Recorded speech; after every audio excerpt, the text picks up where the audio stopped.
Good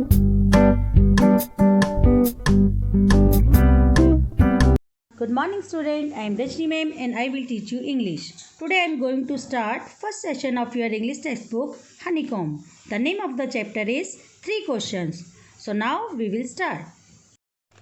The king has 3 questions and he is seeking answers to them. What are the questions? Does the king get what he wants? एक राजा के पास 3 प्रश्न हैं और वह उनके जो आंसर्स हैं उनकी खोज कर रहा है. वे प्रश्न क्या है कि राजा को वह मिलता है जो वह चाहता है. The thought came to a certain king that he would never fail if he knew 3 things. These 3 things were: what is the right time to begin something? Which people should he listen to? What is the most important thing for him to do? The king therefore sent messengers throughout his kingdom, promising a large sum of money to anyone who would answer 3 questions. Many wise men came to the king, but they all answered and questions differently. किसी राजा के मन में यह विचार आया कि यदि उसे 3 बातों की जानकारी हो जाए तो वह कभी भी जीवन में असफल नहीं होगा. और ये 3 बातें थी: किसी भी काम को प्रारंभ करने के लिए या शुरू करने का जो सही टाइम है, राइट टाइम क्या है, और उसे किन लोगों की सलाह लेनी चाहिए, यानी कि वो किन लोगों की बातों पर ध्यान दे. और तीसरा जो उसका क्वेश्चन था वो था कौन सा काम करना सबसे अधिक ज़रूरी है. इस कारण राजा ने अपने राज्य में चारों ओर संदेशवाहक भेज दिए. संदेशवाहक कौन होते हैं? जो राजा के संदेश को एक जगह से दूसरी जगह पर ले जाते हैं.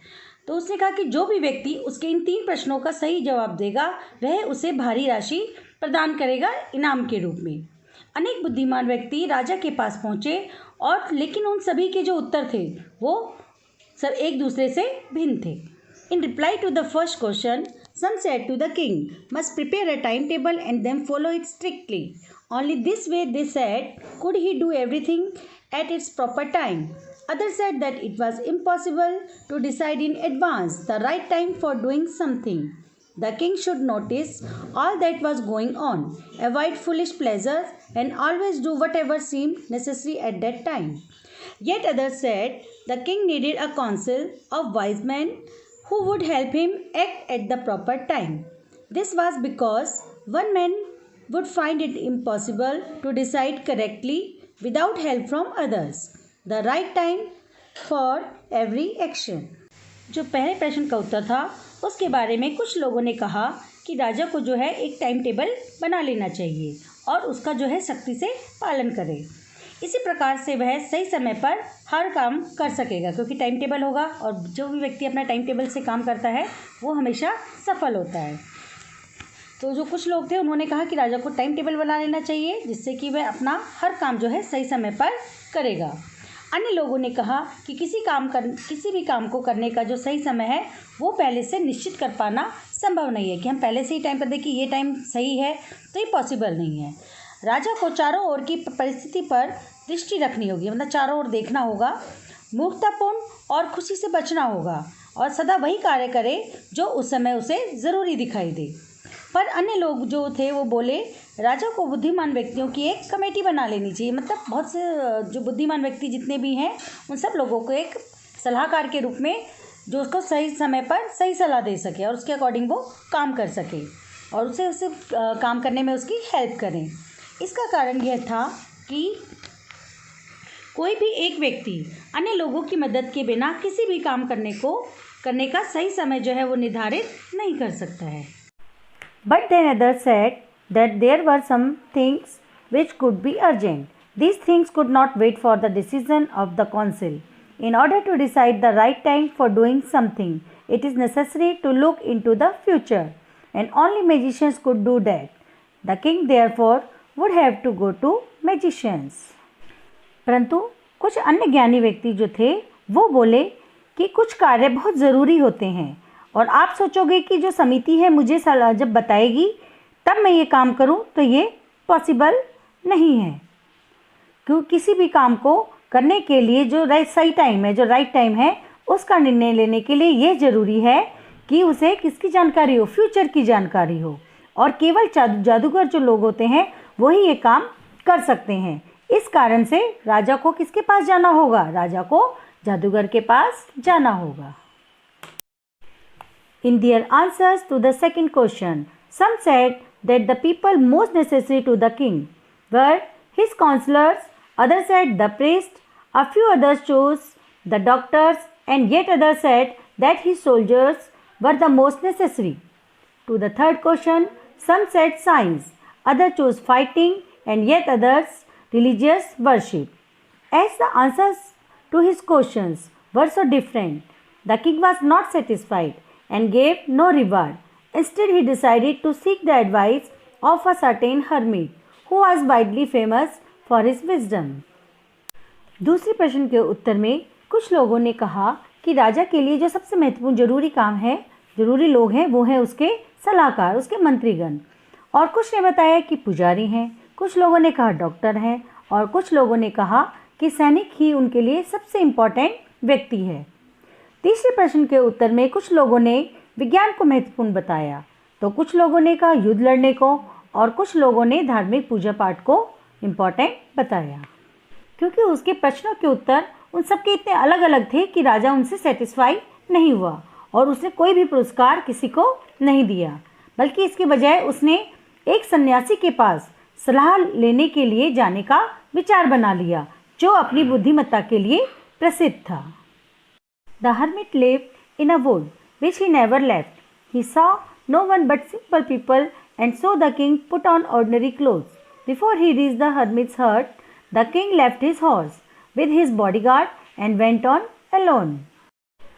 तो जो सन्यासी था वो जंगल में रहता था और वो उस जगह को छोड़कर कभी भी नहीं जाता था। He saw no one. उसे कभी भी किसी को नहीं देखा था और वो केवल किनसे मिलता था? केवल सिंपल साधारण लोगों से मिलता था। तो राजा ने क्या किया, उसने जो अपने जितने भी वो कपड़े थे उसके राजसी टाइप के, वो उसने सारे अपने कपड़ों को उतार दिया और उसके बदले में साधारण से कपड़े पहन लिया। Before he reach the hermits हट, लेकिन जो सन्यासी है उसकी झोपड़ी में पहुंचने से पहले राजा ने जो अपना घोड़ा था वो किसको दे दिया? अपने बॉडीगार्ड्स को दे दिया। बॉडीगार्ड होते हैं जो राजा की रक्षा करने के लिए उनके साथ साथ रहते हैं। तो उसे अपने घोड़े को उन अंगरक्षक के पास छोड़ दिया और वो अकेला ही झोपड़ी में चला गया।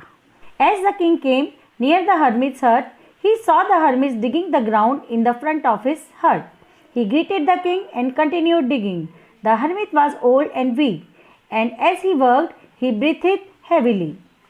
The king went up to the hermit and said, I have come to you, wise hermit, to ask you to answer 3 questions. How can I learn to do the right thing at the right time? Who are the people I need most? And what affairs are the most important? जैसे ही राजा उस सन्यासी की झोपड़ी के पास पहुंचा, उसने देखा कि जो सन्यासी था वो जो उसकी झोपड़ी के आगे से जो ज़मीन थी उसको वो खोद रहा था।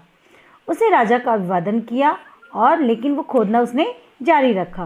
वह बहुत बूढ़ा कमज़ोर था और जब वह जो है काम कर रहा था, वो ज़मीन को खोद रहा था, तो वह बड़ी जोर जोर से सांसें ले रहा था। मतलब जिससे काम करते करते हाफने नहीं लग जाते, जो ओल्ड एज होते हैं, ओल्ड एज जो पीपल होते हैं वो इस तरीके से हाफने लगा था।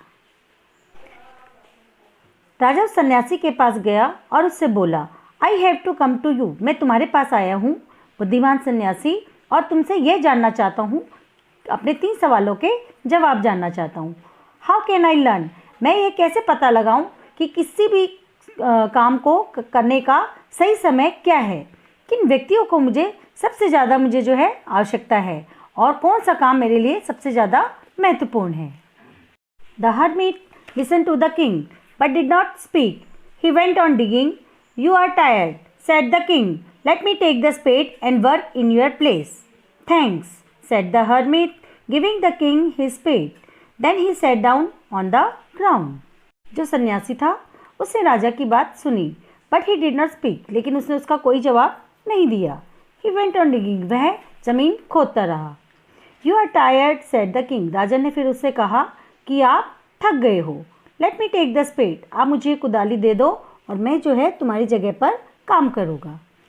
फिर जो सन्यासी था उसने राजा का धन्यवाद किया और जो उसका हाथ में जो उसकी कुदाल थी वो उसने राजा को दे दी और उसके बाद वो वहीं ज़मीन पर बैठ गया। When the king had dug 2 beds, he stopped and repeated his questions. The hermit gave no answer, but stood up stretching out his hand for the spade, and said, "Now you rest and let me work." But the king did not give him the spade and continued to dig. जब राजा ने 2 क्यारियों को खोद लिया तब उसने अपना काम रोक दिया और उसने अपने प्रश्न को दोबारा से दोहराया। सन्यासी ने इस बार भी उसकी बात का कोई उत्तर नहीं दिया, पर वह खड़ा हो गया और उसने अपने फावड़े के लिए हाथ बढ़ाए और बोला, अब तुम विश्राम करो, अब थोड़ी देर तुम रेस्ट कर लो और मुझे काम करने दो। पर राजा ने फावड़ा नहीं दिया और खुदाई का काम जारी रखा। 1 hour passed, then another. The sun went down behind the trees, and at last the king stuck the spade into the ground and said, "I came to you, wise men, for an answer to my questions. If you can give me no answer, tell me so, and I will return home." "Here comes someone running," said the hermit. 1 घंटा बीत गया और फिर दूसरा बीत गया। जो सूरज था वो पेड़ों के पीछे छिप गया था और अंत में राजा ने फावड़े को जमीन में नीचे गाड़ दिया और बोला, हे ज्ञानी पुरुष, मैं आपके पास अपने प्रश्नों का उत्तर जानने के लिए आया हूँ। आप यदि मुझे इसका उत्तर दे सकते हैं तो बता दीजिए, वरना मैं घर लौट जाऊँगा। तो सन्यासी बोला, देखो कोई व्यक्ति इधर ही दौड़ा हुआ आ रहा है। Thanks student, I will upload second session of your English textbook Honeycomb chapter 1 name 3 questions tomorrow.